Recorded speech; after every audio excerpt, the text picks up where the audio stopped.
morning. So thank you for having me again here at Asia CEO. So this is Iloilo.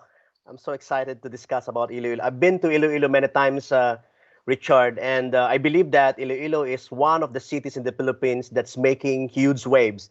Not only waves, huge waves. Now they are not only known for tourism, but also their plans toward innovation. And you know that my passion is more than innovation. And in collaboration, they also do a lot of collaboration to tech startups and a lot of collaboration also to local government units. We are in Multisys, we are very open to collaborating and providing help to a lot of LGUs since we're doing a lot of smart cities now in the Philippines. We're also implementing dozens of smart government platforms. And these solutions is not only an enabler, but this is creating a lifestyle, okay, too, especially with this new normal. Combining the expertise of PLDT, especially on connectivity, cybersecurity, big data, and data centers, with our end-to-end system platforms, these solutions can stitch up the gaps. So we all know that every businesses, every process, every transaction, a while ago, a lot of discussion about this kind of a new innovation, but it needs technology. So whatever industry you're in, you don't have choice but to adopt a certain technology to survive, especially in this new normal. This is teaching up the gaps. It's not easy. It's easy to say, it's easy to mention, but actually, the moment that you start doing it, you can find a lot of challenges. Uh, I think 3 months ago, our team was with Mayor Jerry in Iloilo, and my team is passionately telling us the vision of Iloilo. And we're so glad to hear that Iloilo has this Iloilo Innovation Council that has pronounced their plans of building an innovation hub by 2030, focusing on the pillars like smart city, academe, like e-learning, R&D, research and development centers, and creating a startup ecosystem. So I'm so glad to hear that. For the past couple of months, we're able to implement smart cities in Luzon and currently implementing dozens of cities and municipalities nationwide, where LGU services such as permits, taxes, clearances, documents can be done online without even going to City Hall to process these local government services.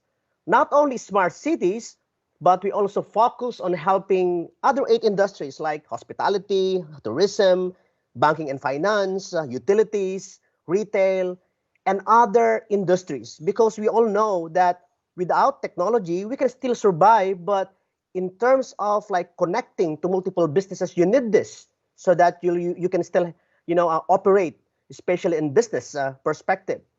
Ever since the pandemic, we've been growing, and we're not that happy because you know growing is sometimes the heavier the burden, right? So growing is like we have to maintain the culture because in Multisys, we have this community that we closely collaborate with each other. We're like brothers, we're like sisters, discussing plans, creating innovation, creating a lot of platforms. But now we were forced to work from home. 90% of our people are now working from home.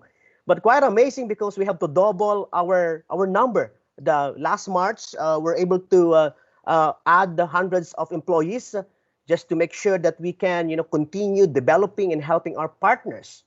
And our partners is also needing this kind of solutions.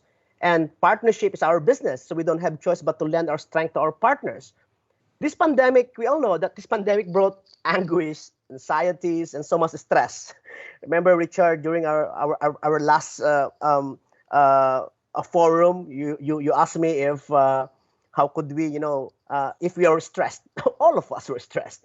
But, this kind of pandemic, it brought a lot of, negative things. But I believe that it brought also a lot of good things. Jimmy a while ago, of PLDT, discussed about agility. And we all know that we Filipinos are very agile, right? We are fast movers. We can easily and quickly adapt into new things. I remember Mark of Teletech also mentioned about the resiliency of the Filipinos. Well, we are very resilient. We have this ability to recover and survive from difficulties. Thank you, Mark, for providing jobs in this country and opportunities as well. Joey also discussed about real estate, and it's growing. And they're providing these facilities, whether this is office or residential, to help businesses to transact. Rosmany was of airspeed. It's not the first time that I watch him, discuss about this passion, to weather these up and downs of life, and we have this courage to face these challenges. And no doubt, we Filipinos are very courageous. And lastly, Kathy, a while ago, my first course was architecture, Kathy. And this passion to create, this passion to create things is not easy. And you cannot be an architect without passion. And she talked also about sustainability. And I think in my last statement, and I think God allowed this pandemic to happen so that we'll be able to learn to help each other again. And this Bayanihan spirit is now viral. Wherever you go, people are learning to care unselfishly, helping each other. And we should learn from this experience. Let's not waste it. We need each other. We can adapt. We get stronger together. We fight together. We survive together. And of course, we will win together. And do not forget, we are Filipinos, and we can do this. Thank you, Richard, and good morning.